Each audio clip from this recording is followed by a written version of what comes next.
Ano ang ibig sabihin ng kalusugan? Paraman buwelva po uli, ang kalusugan ay tumutukoy sa mabuting kalagayan ng ating pangangatawan, kawalan ng sakit, may sapat na timbang at may maayos na pangangatawan. Maaring ang kalusugan ay tumutukoy din sa maayos na takbo ng ating isipan at ang pakikitungo natin sa ibang tao.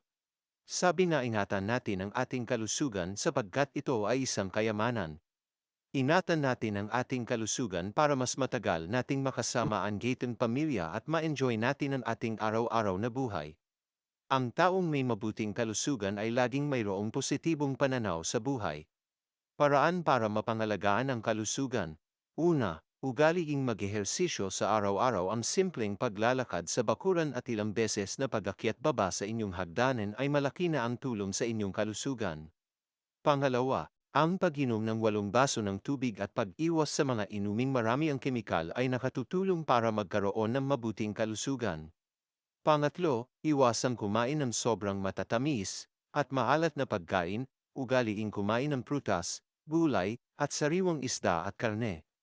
Pang-apat, iwasan ang bisyo tulad ng sigarilyo, sobrang pag-inom ng alak.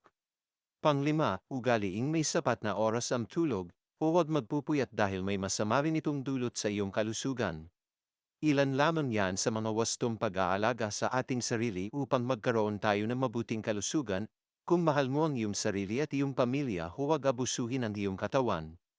Para laging maayos ang takbo ng buhay, Herman Buelva po uli, God bless po.